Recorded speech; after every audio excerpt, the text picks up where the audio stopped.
시작할까요?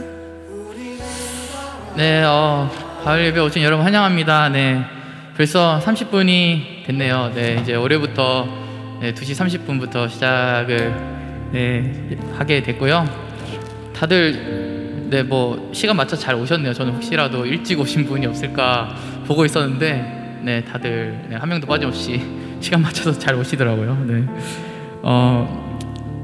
올해 이제 첫 예배네요. 예배고 새로 이제 또 디모데에서 올라오신 분도 있고 또 이제 결혼하셔서 떠나신 분들도 있고 네, 그렇습니다. 우리 올해도 함께 하나님을 기쁘게 찬양하면서 나갔으면 좋겠습니다. 우리 거룩하신 하나님 주께 감사드리세 찬양하면서 나가겠습니다.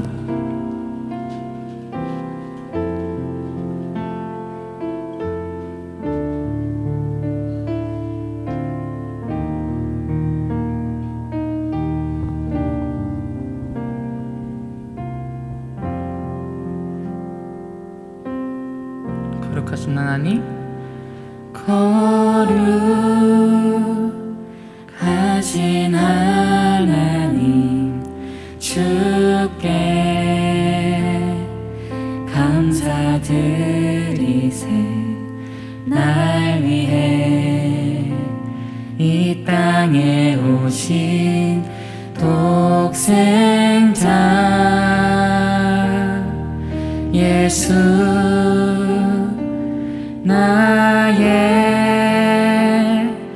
마음과 뜻 다해 주를 사랑합니다. 날 위해 이 땅에 오신 독생자 예수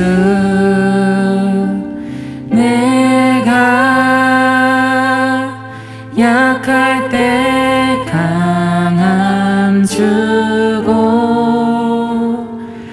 가난할 때 우리를 부욕해 하신 나의 주 감사. 내가 약할 때 강함 주고 가난할 때 우리를 부욕해 하신 나의 주 감사.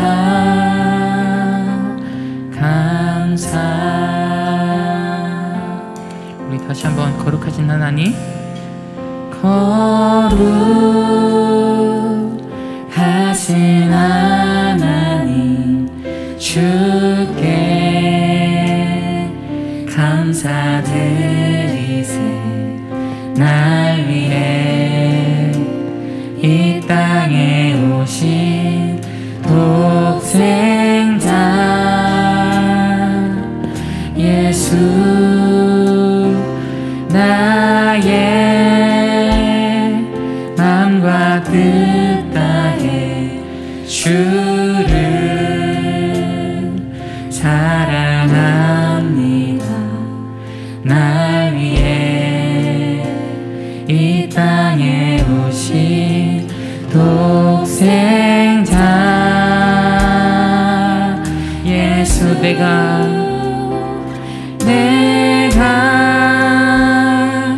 약할 때 강함 주고 가난할 때 우리를 부욕해 하신 나의 주 감사. 내가 약할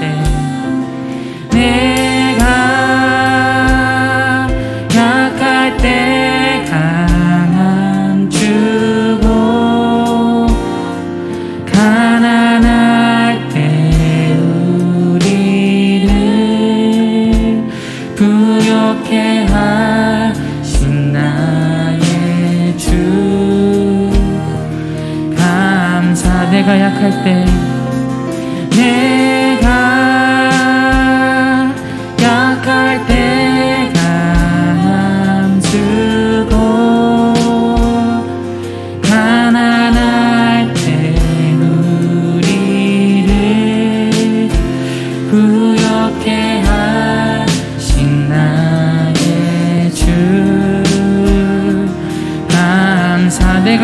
때 내가 약할 때 강함 주고 가난할 때 우리를 부욕해 하신 나의 주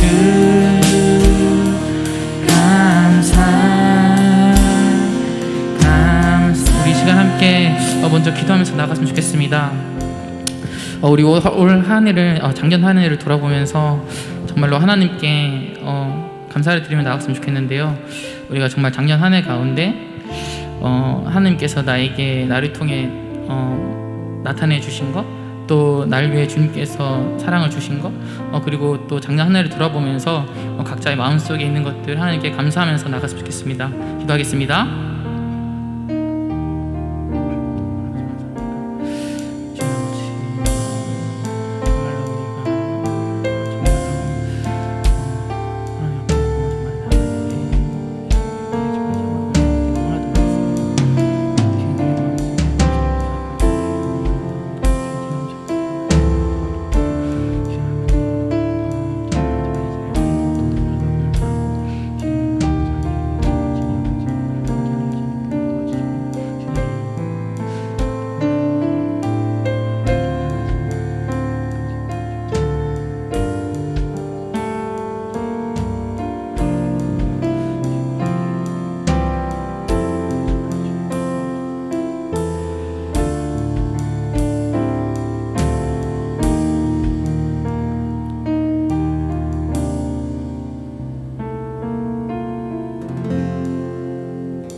감사함으로 주를 높이며 그 문에 들어가서 찬송함으로 그 이름을 송축할지어다.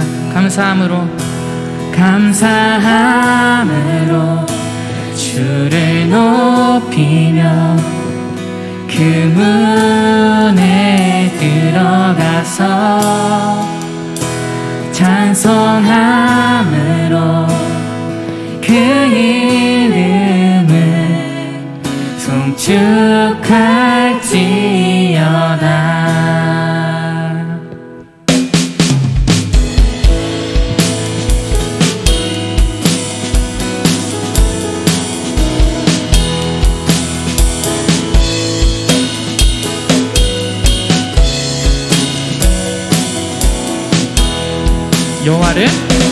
여호와를 즐거이 불러 기쁨으로 주께 나가리. 여호와 하나님 난 주의 백성 기르시는 양이라. 여호와를 즐거이 불러 기쁨으로 주께 나가리. 여호와 하나님 난 주의 백성 기르시는 양이라. 감사함으로 주를 높이며 그 문에 들어가서 찬송함으로 그 이름을 송축할지어다. 감사함으로 주를 높이며 그 문에 들어가서 찬송함으로 그 이름을 송축할지어다. 여호와를 즐거이 불러 기쁨으로 주께 나가리. 여호와 하나님 난 주의 백성 기르시는 양이라. 여호와를 즐거이 불러 기쁨으로 주께 나가리. 여호와 하나님 난 주의 백성 기르시는 양이라. 감사함으로 주를 높이며 그 문에 들어가서 찬송함으로 그 이름을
송축할지어다 송축할지어다 송축할지어다 송축할지어다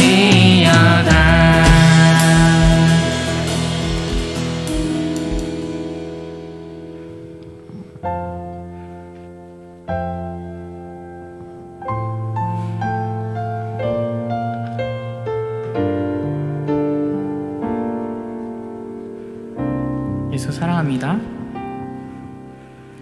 예수 사랑합니다 사랑합니다 온 마음 다하여 오직 주님 한 분만 간절히 더 원합니다. 예수 사랑합니다. 예수 사랑합니다 사랑합니다 온 마음 다하여 오직 주님 한 분만 간절히 더 원합니다. 넘쳐나네 넘쳐나네 주를 향한 내 속에 갈망이 주님께로 날 이끌어 주소서 주님을 더 원합니다.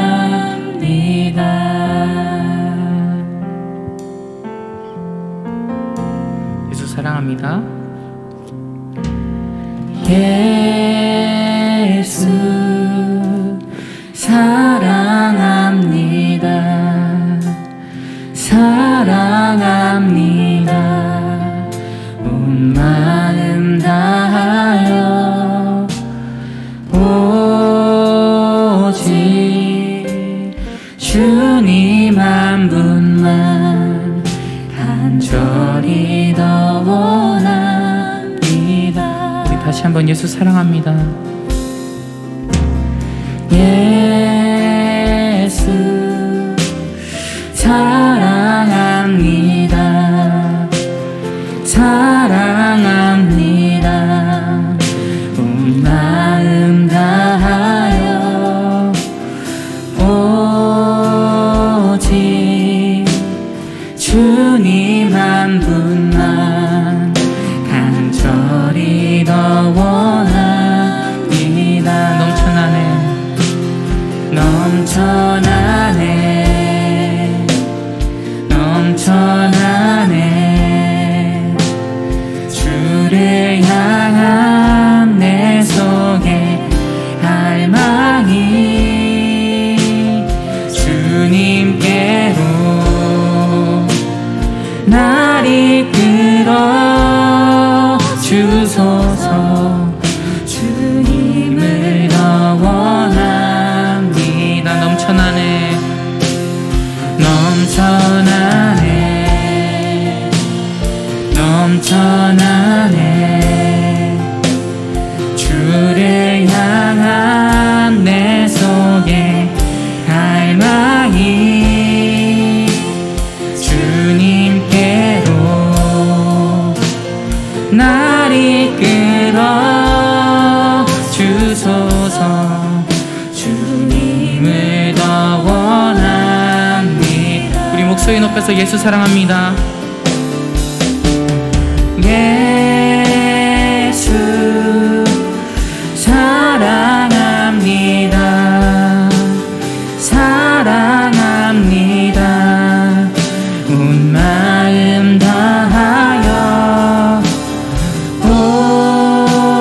오직 주님 한 분만 간절히 더 원합니다. 예수 사랑합니다. 예수 사랑합니다. 사랑합니다. 온 마음 다하여 오직 주님 한 분만 간절히 더 원합니다. 넘쳐나네 넘쳐나네 주를 향한 내 속에 갈망이 주님께로 날 이끌어 주소서. 주님을 더 원하니 넘쳐나네 넘쳐나네 넘쳐나네 주를 향한 내 속에 갈망이 주님께로 날 이끌어 주소서. 주님을 더 원하니 우리 마지막으로 넘쳐나네 넘쳐나네 넘쳐나네 주를 향한 내 속에 갈망이 주님께로 날 이끌어 주소서. 주님을 더 원합니다. 우리 시간 함께 기도하면서 나갔으면 좋겠습니다. 우리 온 한 해 주님 앞으로 우리가 나아갈 때 주님을 더 갈망하는 그리스도인이 되기 원합니다. 주님, 내가 올 한 해 주님을 더 사랑하기 원합니다. 올 한 해 내가 주님의 말씀을 더욱더 사랑하기 원합니다. 올 한 해 내가 주님을 더욱더 찬양하기 원합니다. 우리 각자 마음속에 하나님께 갈망하는 것들, 하나님과의 관계 속에 우리가 갈망하는 것들을 놓고 함께 기도하면서 나갔으면 좋겠습니다. 기도하겠습니다.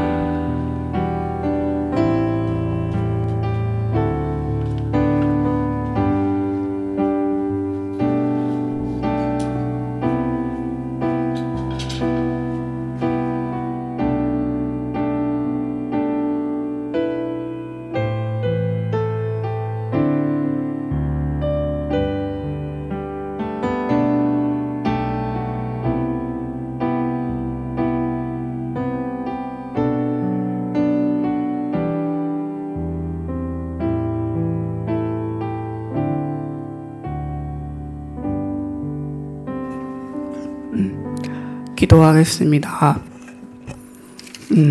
하나님 아버지 감사합니다. 2020년을 지나고 2022년을 맞이할 수 있도록 인도해 주신 주님께 감사합니다. 2022년 올해도 주님 안에서 잘 살아갈 수 있도록 인도해 주세요. 하나님, 오늘은 신입생이 들어오는 날입니다. 신입생들과 잘 적응하고 하나가 될 수 있도록 인도해 주세요. 우리 바울 공동체가 하나가 될 수 있도록 도와주시고 하나가 될 수 있도록 되게 해주세요. 올해는 코로나가 빨리 없어지도록 인도해 주세요. 바울 공동체 한 사람 한 사람들이 마다 시간을 잘 지낼 수 있도록 인도해 주세요. 올해 2022년도 우리를 안전하게 인도해 주실 것을 기도드리며 예수님으로 기도드립니다. 아멘.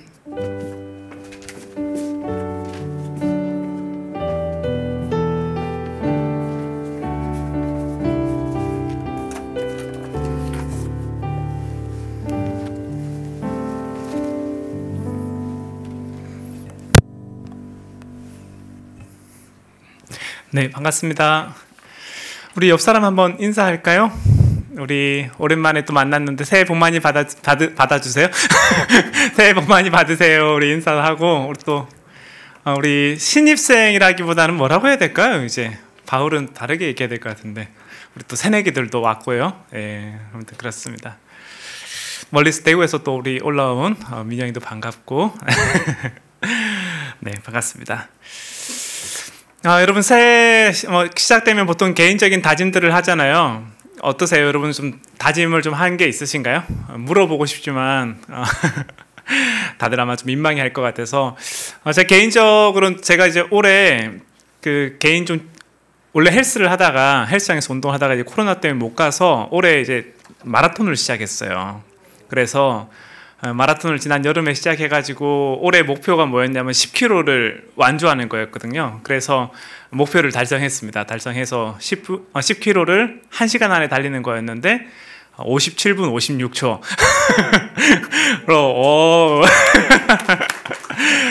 그래서 올해 이제 목표는 하프를 나가는 거예요. 그래서 올해 가을에 하프를 2시간 안에 달리는 게 목표고 내년에는 풀코스를 도전하는 게 일단 목표입니다. 그래서 풀코스를 4시간 안에 들어오는 게 목표인데 혹시 저와 함께 하실 분 계시면 얼마든지 저 환영하고요. 개인적으로는 뭐 이제 그런 소망들이 좀 있고, 이제 바울 공동체 같은 경우에는 제가 이제 바울 여러분들과 함께 만난 지 한 달 정도의 시간이 됐어요. 근데 한 달 동안 여러분들을 짧은 시간이지만 만나고 그리고 바울 공동체 생각하면서 제가 크게 4가지의 바울 공동체에 대한 기대, 소망들을 가지게 됐어요. 그러니까 지난주에 우리 임리더들하고는 나눴는데 첫 번째는 우리 바울 공동체가 여러분들한테 쉼이 되는 공동체가 되면 좋겠다. 그래서 레스트 해가지고 여러분들이 올 때 마음 편히 올 수 있고, 제가 리더들한테 그 얘기했거든요. 휴가 보내주겠다. 리더라는 것 때문에 부담 갖지 말고 휴가 보내줄 테니까 주일로 빠져도 된다. 그러니까 바울이 조금 이렇게 뭐랄까요, 이렇게 가볍고 여러분들이 직장 생활하고 또 여러 가지 상황 속에서 좀 쉬어갈 수 있는 공동체가 되면 좋겠다라는 게 저의 첫 번째 바람이고, 두 번째는 우리 공동체를 통해서 회복이 일어나면 좋겠다. 리커버리, 회복이 일어나면 좋겠고, 그리고 세 번째는 재창조가 일어나면 좋겠다. 잘 쉬고 안식하고 예배드리고 그런 걸 통해 가지고 우리 가운데 재창조가 일어나고, 그리고 다시 여러분들을 세상으로 돌려보내는, 리턴시키는 이제 그런 이제 개인적인 목표들을 가지고 있습니다. 그래서 우리 임리더들이랑 좀 올해 이제 뭐 사역 계획도 그렇고 여러 가지 계획들을 좀 큰 틀에서는 좀 그렇게 할 것 같고요. 오늘부터는 이제 사도행전 강의를 시작하려고 합니다. 그래서 사도행전을 얼마나 걸릴지는 모르겠어요. 제가 여기 또 얼마나 있을지도 모르겠고요. 아무튼 있는 동안에는 사도행전을 좀 계속 좀 보면서 이 사도행전의 이야기가 그냥 2000년 전에 이스라엘에서 있었던 이야기가 아니라 오늘 우리의 삶에도 동일하게 일어나기를 좀 기대하는 마음으로 사도행전 강의를 쭉 한번 이어가 보려고 합니다. 그래서 오늘은 첫 번째 시간인데, 서두가 길었는데 첫 번째 시간인데 사도행전 1장 1절에서 3절 가지고 예수 토파보기라는 제목으로 말씀을 나누려고 해요. 토파보기 무슨 말인지 아시죠? 예. 샅샅이 살피면서 나아가다라는 뜻인데 예수 토파보기라는 제목으로 오늘 함께 말씀 나누려고 합니다. 그래서 사도행전 1장 1절로 3절 말씀을 몇 절 안 되니까 우리 한 목소리로 한번 좀 같이 보도록 하겠습니다. 사도행전 1장 1절로 3절 같이 읽겠습니다. 데오빌로여, 내가 먼저 쓴 글에는 무릇 예수께서 행하시며 가르치시기를 시작하심부터 그가 택하신 사도들에게 성령으로 명하시고 승천하신 날까지의 일을 기록하였노라. 그가 고난 받으신 후에 또한 확실한 많은 증거로 친히 살아계심을 나타내사 40일 동안 그들에게 보이시며 하나님 나라의 일을 말씀하시니라. 아멘. 네, 우리가 방금 읽었던 이 사도행전은 누가가 데오빌로 각하에게 보냈던 편지 글들을 모아놓은 것입니다. 특별히 오늘 본문 1절을 보면 그 누가가 이렇게 얘기하죠. 내가 먼저 쓴 글에는, 이렇게 본문을 시작하고 있습니다.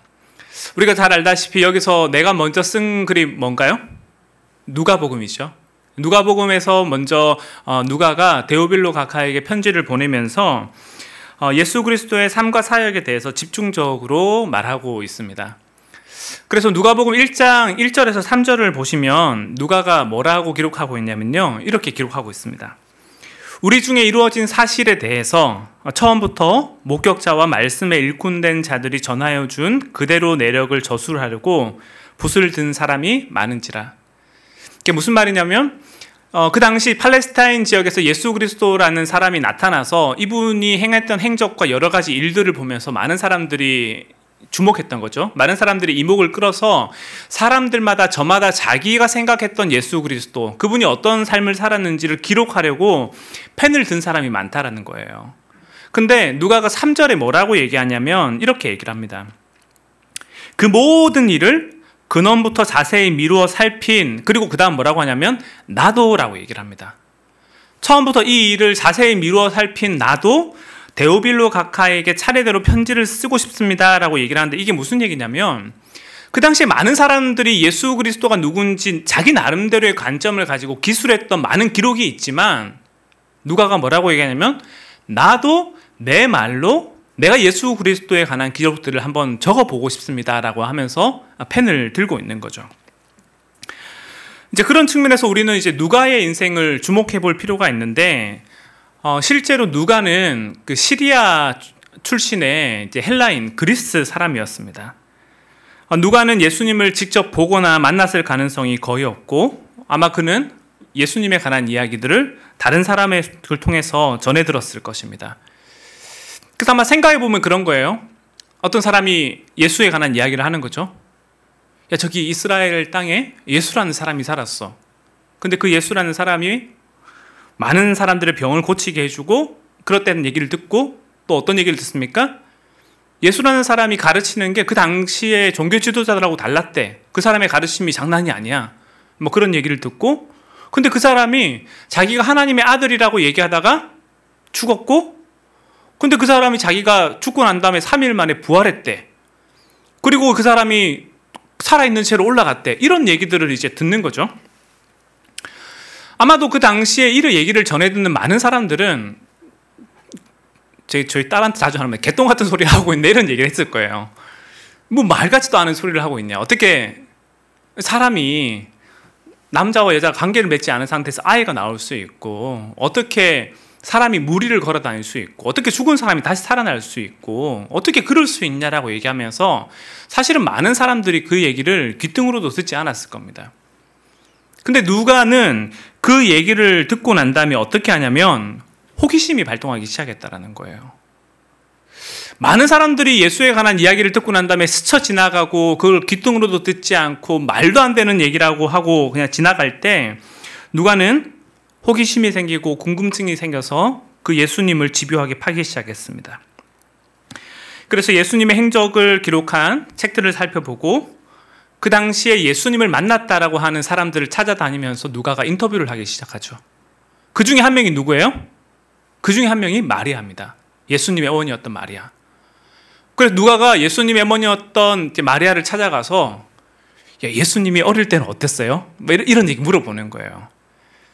그래서 누가복음의 기록을 보면 재밌는 게, 다른 복음서들에 기록되어 있지 않은 내용이 있는데, 어떤 내용이 있냐면 마리아가 임신했을 때 어떻게 아이를 가졌어요? 라는 얘기에 대해서 구체적으로 얘기를 하죠. 그리고 어릴 때 무슨 얘기가 기록되어 있냐면 예수님 잃어버린 얘기. 그 말을 안 들어가지고 이렇게 혼자 다니고 그러다가 말을 안 들어가지고 우리가 이렇게 잃어버렸다. 이런 얘기들이 다른 복음서에는 기록되어 있지 않는데 누가복음에만 이제 기록이 되어 있어요. 그러니까 누가가 예수님의 어머니였던 마리아를 인터뷰하고 자기 나름대로 많은 사람들을 살펴보고 이제 그러면서 이게 진짜인지 가짜인지를 알아보려고 했다는 거죠. 근데 여기서 우리가 하나 질문을 해보면 좋겠는데, 어떤 질문이냐면, 누가 입장에서는 도대체 예수님에 대해서 뭐가 그렇게 궁금해가지고 예수님을 그렇게 알아보려고 했을까요? 누가는 그 당시에 사실은 지식인이었거든요. 의사였고 나름대로 합리적인 생각을 하는 사람이었고, 그리고 역사가라고도 알려져 있습니다. 누가는 나름대로 합리적인 사람이었던데, 누가는 도대체 왜 예수님에 대해 뭐가 그렇게 궁금해서, 예수님의 이야기가 뭐가 그렇게 궁금해서 그렇게 많은 시간과 재정을 들여서 예수님에 대해 살펴보려고 했을까요? 제가 생각할 때는 예수님의 삶과 사역이 너무 신비롭고 미스테리해서, 물론 그 자체만으로도 충분히 매력적이었겠지만 제 생각에는 그게 전부는 아니었던 것 같습니다. 오히려 제 생각에는 예수님의 삶과 사역이 그 당시 고대 근동 지방에서는 도저히 찾아볼 수 없는 것이었기 때문에 그래서 누가는 예수님에게 더 많은 관심과 흥미를 가졌을 것 같습니다. 제가 그렇게 생각하는 데는 실제로 그 당시의 종교에 대한 인식이 그랬습니다. 그 당시의 종교는 그냥 사람들이 뭐 하나님을 찾는, 신을 찾는 하나의 통로가 아니라 그 당시의 종교는 그 자체로 힘이었고 하나의 권력이었어요. 그래가지고 정치권에 있는 사람들이 자신의 권력을 강화시키기 위해서 누구를 이용하는 거냐면 종교계에 있는 사람들을 이용했어요. 대표적인 예가 여러분 선덕여왕이라는 그 드라마 보셨다면 기억하실 건데 거기서 미실이 너무 옛날 얘기인가요? 이 표정들이 언제적 선덕여왕이야? 이런 표정들로. 근데 아무튼 보셨다고 치고 거기서 보면 이제 계기일식이든 뭐 이런 거 해가지고 이 사람이 하늘을 움직이는 사람이네 그런 얘기들을 듣잖아요. 그러니까 그게 그 당시에 사람들이 종교계에 가졌던 인식이라는 거죠. 권력을 얻기 위해서 종교적인 힘을 이용하고 종교 지도자들은 그 권력 곁에 붙어서 자신들의 유익을 추구하고 그렇게 자기들끼리 카르텔을 형성하고 상부상조하며 살아오던 것이 그 당시의 모습이었고 그래서 종교는 가진 사람들의 것이었고 지배계층의 소유물이었습니다. 모든 사람이 평등하고 모든 사람이 복과 은혜를 누리는 것이 아니라 사회적 신분과 역할과 지위와 구성에 따라서 계급이 나눠져 있었습니다. 근데 그 당시에 예수님이 뭐라고 얘기했습니까? 하나님 나라 복음은 가진 자들을 위한 지배계층에 있는 사람들을 위한 복음이 아니라 그들만을 위한 복음이 아니라 모든 사람에게 모든 사람을 위한 복음이라고 얘기를 하고 있는 거죠.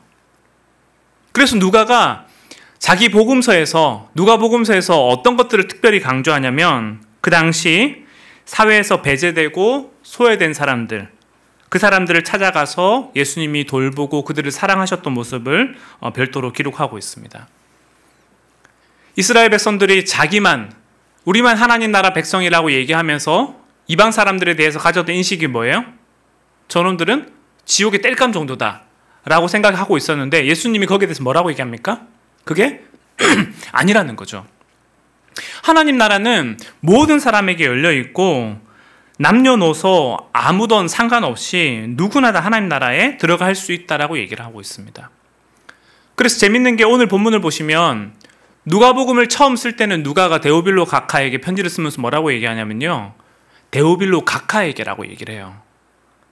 그런데 데오빌로가 복음을 받아들이고 난 다음에 오늘 편지를 쓸 때는 뭐라고 얘기하냐면 각하라는 말을 빼요.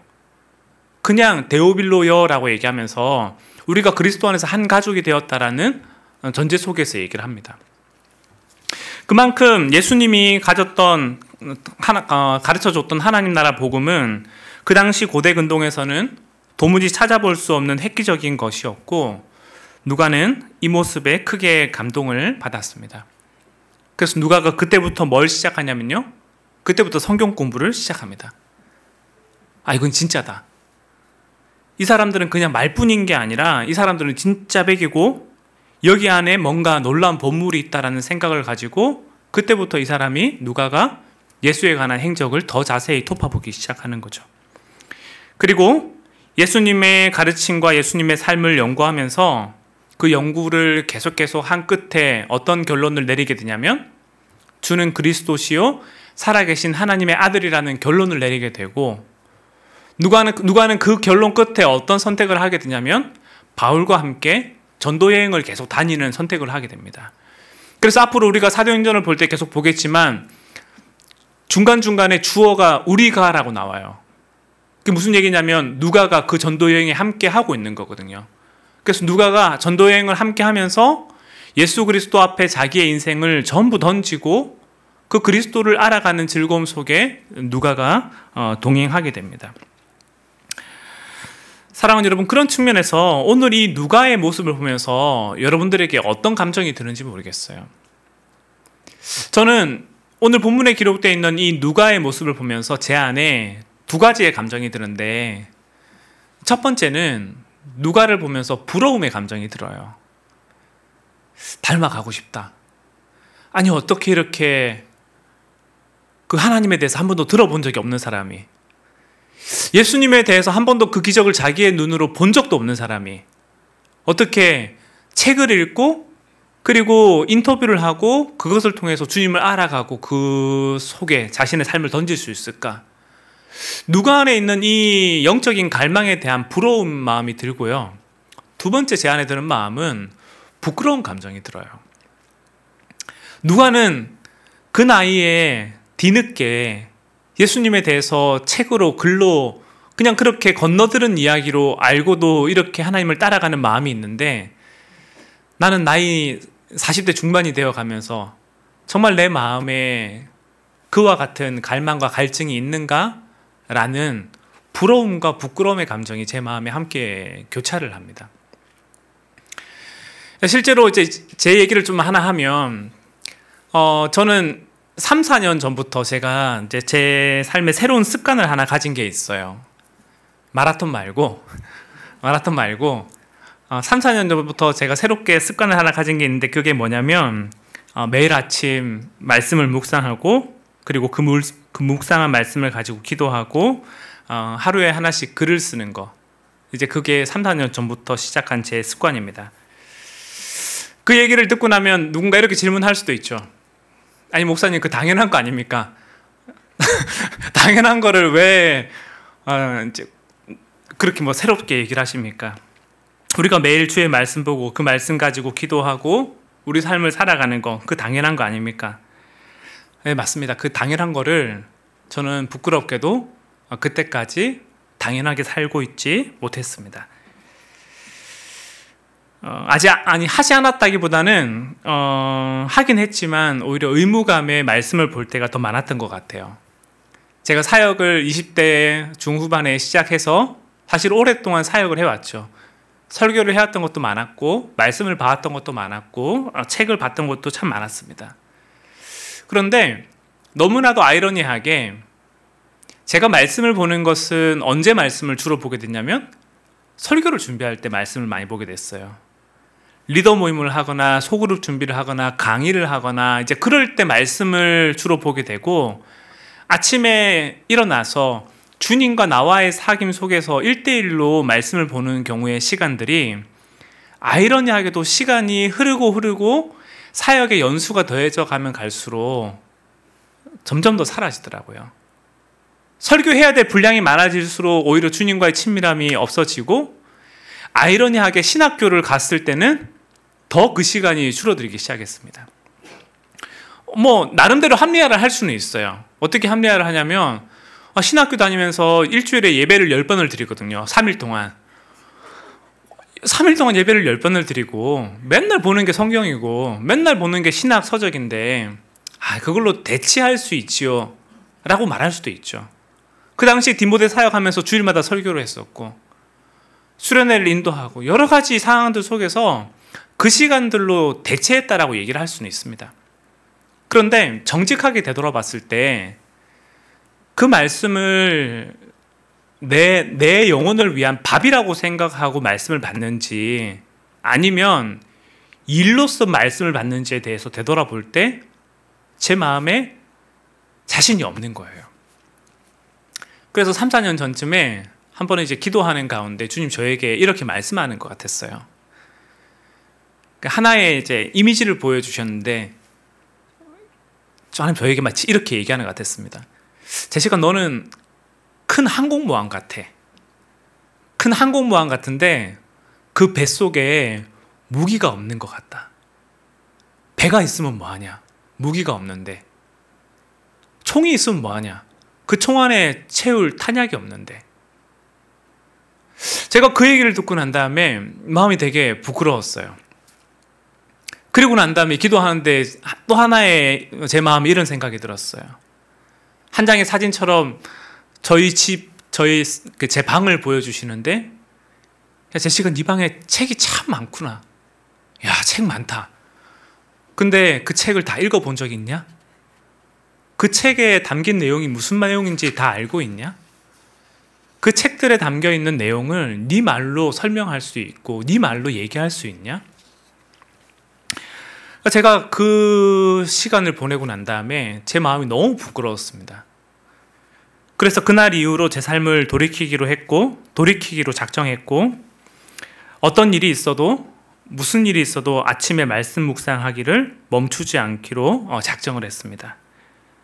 그리고 아무리 바쁜 일이 있어도 기도의 자리, 말씀의 자리는 절대 사수하기로 했고, 설교 때문에, 사역 때문에 말씀을 보는 것이 아니라 정말 주님과의 사귐을 갖기 위해서 껍데기뿐인 사역자가 아니라 속이 연그러가는 사역자가 되면 좋겠다. 그 기도를 한 3, 4년 전쯤에 했어요. 그래서 3, 4년 전부터 지금까지 진짜 하루도 안 빼놓고, 율법주의자가 아니라 정말 하루도 안 빼놓고 아침마다 일어나서 말씀을 묵상하고 기도하고, 그리고 기도한 내용들을 가지고 글을 쓰기 시작했어요. 하루에 A4 2페이지에서 3페이지 정도의 글을 아침에 쓰고 시작을 합니다. 그리고 그 쓴 글들을 제 오픈 카톡방이 있거든요. 오픈 카톡방에 초대한 사람들에게 나눠주고, 그 다음에 몇몇 그룹에게 나눠줘요. 그리고 제 블로그에 따로 옮겨요.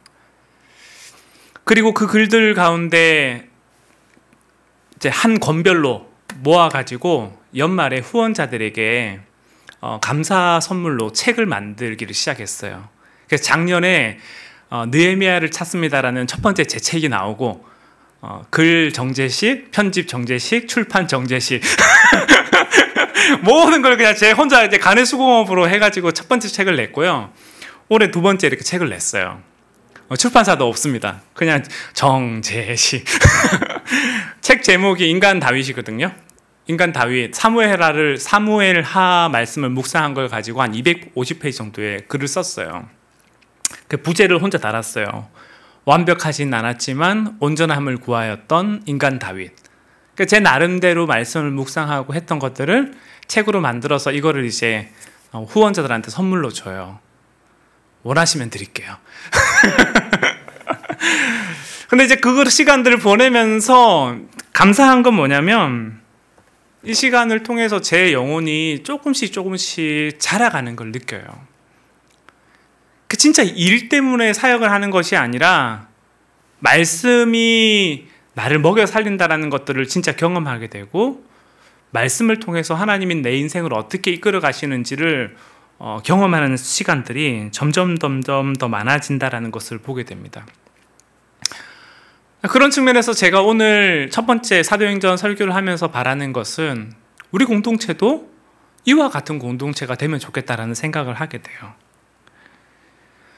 누가처럼 예수님에 대해서 그냥 다른 사람의 이야기를 전해 들었는데 그 이야기에 대한 궁금증을 가지고 예수님을 톱아보기 시작하면서 그 그리스도를 알아가고자 했던 그 누가의 그 고백이 오늘 우리의 고백이 되면 좋겠고, 야곱이 주님을 만나고 그 이름을 이스라엘로 바꾸었던 것처럼 오늘 우리의 삶 가운데 그런 변화되는 인생들이 우리 공동체 가운데 있으면 좋겠다라는 생각을 하게 돼요. 저는 실제로 야곱이라는 인물을 참 좋아합니다. 이유는 다른 게 아니에요. 야곱이 우리랑 너무 닮아서. 그렇지 않나요? 야곱이 가지고 있는 건요, 성경의 모습을 나중에 자세히 보면 야곱은 속임수 대마왕이었고 얄팍한 인간이었고, 그리고 자기에게 득이 되는 것이라면 어떻게든지 그걸 가지려고 했고, 자기 마음속에 있는 탐심과 탐욕이 정말 많은 사람이었습니다. 그런데 그 야곱을 주님이 기뻐하는 이유가 뭡니까? 다른 게 아니라요, 내 안에 욕심과 내 안에 속임수와 거짓말들이 많지만 야곱의 마음 가운데 주님이 기뻐했던 단 한 가지는 그가 하나님 나라를 구하는 갈망을 가지고 있었다는 거거든요. 그래서 장자권을 얻기 위해서 어떻게 했어요? 형 에서에게 팥죽을 써가지고 이거 팔면서 장자권 달라 하잖아요. 자기 마음에 있는 욕심과 탐욕은 잘못된 것이지만 야곱이 하나님 앞에 칭찬받을 수 있던 단 한 가지는 그가 장자권을 가지고 싶어하는 그 갈망이 컸다라는 거예요. 야복 강가에서 야곱이 주님께 칭찬받은 이유가 뭡니까? 형 에서를 만나기 전에 형 에서가 자기를 죽이러 온다는 그 소식을 듣고 난 다음에 그날 밤에 야복 강가에서 하나님과 씨름을 하잖아요. 근데 야곱이 어떻게 합니까? 하나님의 허리춤을 붙잡고, 하나님 절대로 나에게 복을 내려주지 않으시면 절대로 못 갑니다라고 하면서 그분을 놓아주지 않잖아요. 아니 어떻게 그렇게 할 수가 있어요, 사실은. 그런데 그 야곱을 주님이 기뻐했던 이유 단 한 가지가 있다면 그것은 그 복을 구하고 하나님 앞에서 붙잡고 씨름하고 했던 그 마음 때문에 주님이 야곱을 기뻐하는 거죠. 그래서 하나님이 그날 밤에 야곱의 이름을 어떻게 바꿉니까? 너는 더 이상 이제 속이는 자가 아니라 이스라엘, 하나님과 싸워서 이긴 자라고 이름을 바꿔주시면서 그 야곱의 인생을 통해 가지고 이스라엘을 이끌어 가시는 거죠. 사랑하는 여러분, 그런 측면에서 저는 우리 공동체가 야곱 같은 공동체가 되면 좋겠어요. 야곱처럼 주님의 말씀을 붙들고 주님과 씨름하는 공동체가 되면 좋겠고, 누가처럼 예수님을 알아가기 위해 내 삶의 모든 것을 투자할 수 있는 그런 영적인 갈망과 소망이 있는 공동체가 되면 좋겠습니다. 잠언 기자가 왕 앞에서 물러가기를 급히 하지 말라고 하였던 것처럼 우리 또한 왕 대신 하나님 앞에서 물러가기를 급히 하지 않았으면 좋겠고, 어떻게든 주님 바지가랑이 붙잡고 주님과 씨름하고 주님과 정직히 대면하는 그런 공동체가 되면 좋겠습니다. 그래서 다른 사람이 길러다 주는 물, 다른 사람이 가져다 주는 물을 마시고 그걸로 그냥 흡족해 하는 것이 아니라 내가 직접 우물을 캐고 내가 직접 그 물을 길러 오르고 그리고 이 물은 내가 기른 것이다라고 말할 수 있는 그런 우리 바울 공동체가 되면 좋겠다라는 기대를 가지게 됩니다. 말씀을 마무리하려고 하는데요. 사랑하는 여러분, 오늘 우리는 그 거룩한 주의 말씀 앞에 어떤 마음으로 서고 있습니까? 정말 우리 마음에 그 주님을 향한 두렵고 떨림과 감사와 기쁨의 마음이 교차하고 있습니까? 주님께서 엠마오로 가는 두 제자에게 당신의 말씀을 풀어주실 때 제자들이 이렇게 고백하잖아요. 주가 말씀을 풀어주실 때 우리의 마음이 어땠다고 합니까? 뜨거워지지 않았느냐. 그런 측면에서 우리의 마음이 오늘도 그 주님의 말씀 앞에 뜨거워지고 있습니까? 저는 우리 공동체가 정말 그런 공동체 되었으면 좋겠어요. 제가 허영만 선생님이 그린 식객이라는 만화 가운데 참 좋아하는 한 부분이 있어서 그 부분 이제 설명해 드리고 이제 오늘 설교 마칠 건데, 그 보면 이제 식객이라는 만화 가운데 이제 이런 장면이 나옵니다. 식탁의 주인이라고 해서 뭐 이런 코너가 있는데요. 어떤 장면이냐면 일본에서 바이어들이 와요. 일본에서 손님들이 오는데 회사에서 이 손님을 어떻게 하면 잘 접대할 수 있을까 이제 그 생각을 합니다. 그래가지고 한정식집에 가요. 근데 한정식집에 갔는데 상다리가 정말 휘어질 정도로 음식이 많이 나오죠. 사람들이 그냥 관성적으로 맛있어요 하면서 먹고 있다가 거기 있는 한 사람이 이렇게 얘기를 해요. 음식에 개성도 없고 성의도 없어요. 반찬 숫자만 신경 쓰고 구색 맞추기고 음식은 만든 지 오래된 것 같고 밥 냄새가 나지 않아요. 형편없네요. 이렇게 완전히 그 혹평을 쏟아내죠. 그래서 다음 날 부하 직원 한 명이 이제 이 손님들을 데리고 자기가 아는 식당에 데려가거든요. 뭐가 나오냐면요, 밥이 나오고요, 김치 나오고, 김 나오고, 된장찌개 나오고, 이 4가지가 나와요. 그래서 난리가 나요.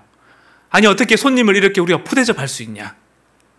근데 밥 공기를 딱 여는 순간 그 어제 혹평을 쏟아냈던 사람이 이렇게 얘기를 합니다. 이 밥 냄새는 어제 한정식의 밥 냄새가 아니야. 세상에 이렇게 맛있는 냄새가 날 수 있나? 이랬던 식욕이 살아나고 있어. 맛은 어떤가? 따끈따끈한 열기가 입안에 꽉 차면서 느껴지는 밥맛이 마치 베토벤 9번 교향곡 같아. 뭐 이런 얘기를 하는데, 근데 제가 이 장면을 보는데 마음이 너무 와닿았어요. 사실은 오늘 우리의 인생이 그래야 되지 않을까요? 한국인은 밥심으로 산다는 말처럼 우리 그리스도인은 예수 그리스도의 밥을 먹고 살아가는 사람이 되어야 되지 않을까요? 근데 오늘 우리가 먹어가는 밥은 밥을 짓는 수고가 힘들기 때문에 그냥 햇반을 돌리거나 혹은 다른 것으로 대체하거나 이제 그러면서 점점 입맛을 잃어가고 있습니다. 하지만 우리 식탁의 주인은 예수 그리스도, 그 생명의 밥이고, 우리는 그 밥을 매일 짓고 그 밥을 먹으면서 그래야 건강한 삶을 살 수가 있습니다. 사랑하는 여러분, 새해를 시작하면서 여러분 안에 어떤 다짐과 어떤 기도의 자리를 이어가기를 원하십니까? 한 가지 부탁을 드리고 싶은 것은 정말 우리가 그 예수 그리스도의 밥을 먹기를 아까워하지 않고 거기에 우리 인생을 투자하는 공동체가 되었으면 좋겠습니다. 여러분이 지난 시간 속에서 그리스도를 어떤 삶으로 만나왔던지 간에 거기에 추억에 갇히지 않고 오늘 나와 주님과의 살아있는 이야기, 그 역사가 있기를 소원하고 다음 주에 만났을 때 내 삶에 이런 이야기가 있었다라는 걸 내 입으로 나눌 수 있는 공동체가 되면 좋겠고, 그 이야기를 우리 공동체 가운데 온전히 흘려보내면 좋겠습니다. 그래서 여러분의 오늘 하루가, 이번 2022년의 인생이 그 주님 안에서 복되고 기쁜 삶 살아가기를 주의 이름으로 간절히 축원합니다. 이 시간 우리 함께 찬양 하나 하고 같이 기도할 텐데요.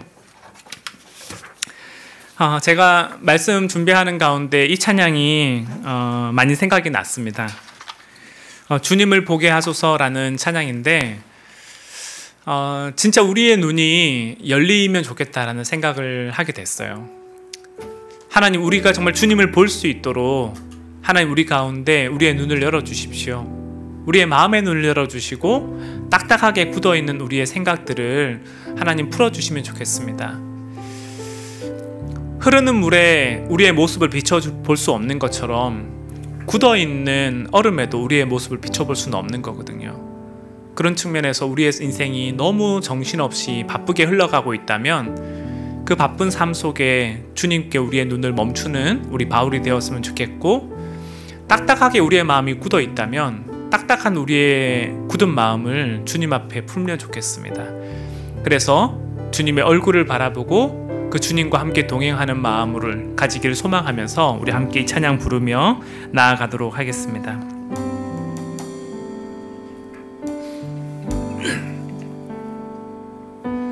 나의 주님께, 나의 주님께 찬양 드리며 그 크신 사랑 주임제 감사해. 어둠 속에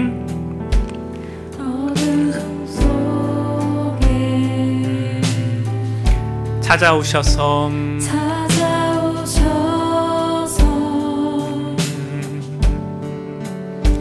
주님의 영광 보게 하시네. 의심하는 나를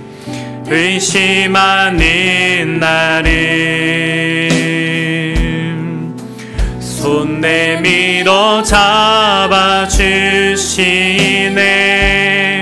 두려운 맘 내려놓고 주 바라봅니다.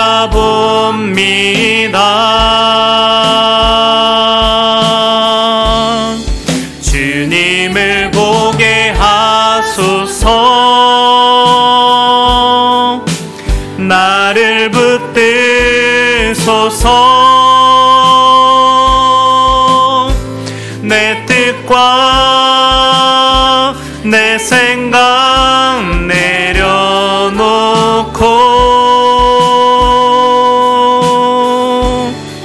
주님 앞에 나 엎드려 주의 음성 기다리니 나를 부르실 때 믿음으로 걸어가리. 다시 한번 찬양합시다. 나의 주님께, 나의 주님께 찬양 드리며 그 크신 사랑 주님께 감사해. 어둠 속에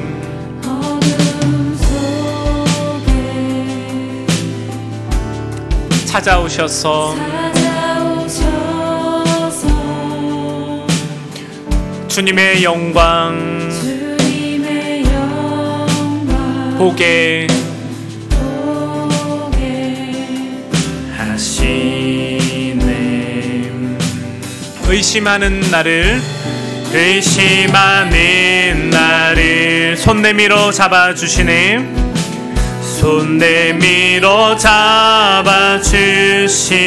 두려운 마음 내려놓고 주 바라봅니다. 주 바라봅니다. 주님을 보게 하소서. 주님을 보게 하소서. 나를 붙드소서. 내 뜻과 내 생각 다 내놓고 주님 앞에 나 엎드려. 주님 앞에 나 엎드려 주의 음성 기다리니. 나를 부르실 때 믿음으로 걸어가리. 주님을 보게 하소서. 주님을 보게 하소서. 나를 붙드소서. 내 뜻과 내 생각 다 내어놓고 주님 앞에 나 엎드려 주의 음성 기다리니. 나를 부르실 때 믿음으로 걸어가리. 우리 시간 한번 같이 기도할 텐데요. 제가 설교 가운데 이런 말을 했습니다. 저는 누가의 모습을 보면서 두 가지 감정을 느꼈다는 말씀을 드렸는데, 하나는 부러움이고 하나는 부끄러움입니다. 그 감정은 우리에게 너무 중요한 것 같아요. 여러분은 무엇을 부러워하고 계십니까? 여러분은 무엇을 부끄러워하고 계십니까? 우리의 부러움의 대상이 어디에 가 있는지에 따라서 그 부러움이 나의 우상이 되는 것이고 그것이 나의 욕망이 되는 것입니다. 우리가 무엇을 부끄러워하느냐에 따라서 그것이 내가 가슴 아파하는 것이고 그것이 내가 하나님 앞에 나아갈 수 있는 하나의 디딤돌이 되는 것입니다. 그런데 시간이 흐르면 흐를수록 우리의 부끄러움과 우리의 부러움의 대상은 다른 것으로 향할 때가 참 많습니다. 사랑하는 여러분, 여러분의 마음에 부러움의 대상이 무엇입니까? 여러분의 심령에 정말 부끄러워하는 것이 무엇입니까? 우리가 우리의 모습을 제대로 볼 수 없다면 그보다 더 부끄러운 것이 없고, 우리가 주님의 말씀을 알아가면 알아갈수록 그보다 더 부럽고 그보다 더 영광스러운 일은 없을 것입니다. 저는 우리 바울 공동체 가운데 이 감정이 살아나기를 소원합니다. 그 감정이 살아있다면 주님 우리 가운데 말씀하고 계시고 그 감정 속에서 우리는 하나님을 향한 몸부림과 날개를 칠 수 있을 것입니다. 그 감정이 살아있을 때 우리가 요셉처럼 바뀔 수 있고 야곱처럼 누가처럼 살아갈 수 있는 것입니다. 그렇기 때문에 이 시간 우리 가운데 주님 앞에 이렇게 기도했으면 좋겠어요. 하나님, 제 안에 부러움의 대상이 오직 주님을 향한 갈망이 되게 하여 주십시오. 주님, 내 안에 부끄러움의 감정이 묻어져 있다면 하나님 민망히 여기는 마음을 다시 알게 하여 주십시오. 하나님, 그래서 우리의 인생이 그냥 흘러가는 대로 사는 것이 아니라 정말 내 마음 가운데 우물물을 길러오기를 기뻐하며 그 시원한 생수 먹기를 즐거워하는 나와 우리 공동체 되게 해달라고, 이것이 오늘 우리의 삶의 고백되게 해달라고 이 시간 한번 같이 기도하도록 하겠습니다. 기도하겠습니다. 하나님 아버지, 우리 사랑하는 바울의 인생 가운데 하나님 이것이 우리의 삶의 고백되게 하여 주십시오. 주님을 보기 원하고 주님을 갈망하고 주님 앞에 나아가기를 기뻐하는 것이 하나님, 그것이 우리의 삶의 감정되게 하여 주십시오. 아버지 하나님, 참 우리는 인생 가운데 많은 것들을 부러워합니다. 많은 것들을 부러워하고 참 많은 것들을 부끄러워합니다. 하지만 우리의 부러움의 대상과 우리의 부끄러움의 대상은 다른 곳으로 향할 때가 참 많습니다. 내가 가지고 있지 않은 것을 보면서 부러워하고 하나님, 그것 때문에 상대적인 열등감과 비교의식에 누리기도 하고, 하나님, 내가 갖지 못한 것 때문에 하나님 우리 인생을 하나님 부끄러워할 때도 참 많은 것 같습니다. 하지만 하나님, 우리 인생이 정말 부끄러워할 것을 부끄러워하고 정말 부러워할 것을 부러워할 수 있게 하여 주십시오. 하나님, 우리 인생이 그리스도를 아는 지식으로 부유롭게 하여 주시고, 하나님 주님 아버지 앞에 우리 인생이 하나님을 알아가는 즐거움과 그 구원의 기쁨으로 말미암아 충만히 채워질 수 있게 하여 주십시오. 형제 자매가 연합하여 동감함이 참 귀하다라고 얘기했던 것처럼, 누가가 그 예수 그리스도의 삶을 바라보면서 그 마음에 끊임없는 갈증과 기대감이 나타나는 것처럼 하나님, 우리 공동체 가운데 그 기대와 갈망이 늘 살아 넘치게 하여 주십시오. 하나님, 그래서 하루하루를 살아갈 때마다 우리의 생명의 떡 대신 예수 그리스도를 우리가 깊이 붙잡게 하여 주시고, 그 생명의 떡 대신 예수 그리스도 앞에 우리 인생에 깊이 머물고 주와 함께 동행하는 삶을 살아갈 수 있도록 하나님 은혜 허락하여 주시옵소서. 하나님, 그래서 우리 인생 가운데 밝은 눈을 갖게 하여 주시고, 하나님 우리 인생이 정말 예수 그리스도에 관한 이야기를 내 삶의 이야기로, 나의 삶의 언어로, 나의 삶의 생생한 목소리로 들려줄 수 있는 우리 바울 공동체 되게 하여 주십시오. 주님, 우리 가운데 당신의 성령을 허락하여 주시고, 주님, 우리 가운데 주님의 그 살아계신 역사가 온전히 흘러넘치는 귀한 공동체 될 수 있도록 주님, 우리 가운데 함께 하여 주시옵소서. 주님 아버지 앞에 온전히 우리의 삶을 의탁합니다. 주님, 붙들어 주시옵소서. 하나님 아버지, 우리 사랑하는 바울 공동체 새해를 시작하며 우리가 주님을 보기 원하고 주님 안에 머무르기를 원합니다. 주님, 우리의 눈을 열어주시고, 주님, 우리의 마음을 뜨겁게 하여 주시고, 주님, 우리의 심령이 예수 그리스도로 인해 기뻐하고 평안하게 하여 주시옵소서. 주님, 우리의 마음 가운데 하나님 나라를 향한 갈망과 그 부러움이 사라지지 않게 하여 주시고, 하나님, 내 마음에 부끄러움이 있다면, 하나님, 우리의 삶이 이대로 답습하는 것 같은 삶을 살아간다면 그것을 부끄러워하고, 하나님, 우리의 인생 가운데 주님을 향한 내 마음의 열정이 식어져 간다면 그것을 부끄러워하고, 오직 하나님 나를 향한 감사와 소망이 흘러넘치는 그런 귀한 공동체 될 수 있도록 주님, 우리 가운데 은혜 허락하여 주시옵소서. 오늘 우리의 삶을 주께 의탁드리며 예수 그리스도의 이름으로 기도합니다. 아멘.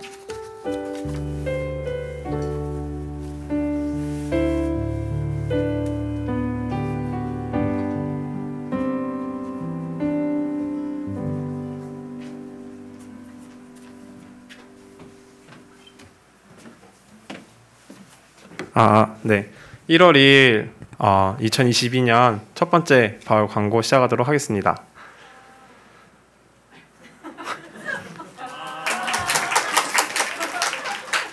네, 해피 뉴이얼입니다, 여러분. 옆에 있는 폴들과 새해 인사 나눠주시면 좋을 것 같아요. 네, 새해 복 많이 받으세요. 네, 새해 복 많이 받으세요. 네, 넘어가 주세요. 저희 예배 안내입니다. 미접종자 등으로 구성되어 있는 경우 좌석의 30%여서 저희가 60명 정도 정원으로 생각을 하고 대면 예배를 진행을 하고 있습니다. 다행히도 저희들 열심히 나와도 60명이 잘 안 되는 것 같아서 그냥 마음 편히 나와주시면 될 것 같고요. 그리고 바울 예배는 유튜브로 채널에 업로드 꾸준히 되고 있으니까요. 집에 계시는 분들도 유튜브 통해서 많은 은혜 받으시기를 부탁드리겠습니다. 네, 그 다음 바울 회비 공지입니다. 저희 2022년에 새로운 바울 회비 계좌가 생성이 되었습니다. 그래서 저 잘 안 보이는데 3333으로 시작되는 우리 회계님 고채원 씨의 회계 저 통장으로 같은 돈 쏴주시면 되고요. 직장인 10,000원, 비직장인 5,000원으로 회비 아시죠? 네, 회비 입금 부탁드리겠습니다. 네, 넘겨주세요. 네, 그리고 또 겨울에 태어나신 우리 1월생 생일자분들 되게 많더라고요. 그래서 혹시 오늘 오신 분들 계시면은 잠깐만 자리에서 일어나 주실까요? 네. 와, 우리 이제 1월 생일 맞으신 네, 생일자분들이시고 또 족보 브레이커 분들이시죠. 네, 여러분들 생일 축하 진심으로 축하드리고요. 네, 우리 단체로 같이 생일 축하 노래 한번 불러줄까요, 여러분? 네, 피아노가 지금 소리가 안 나오나요? 피아노 한 번만 켜주세요.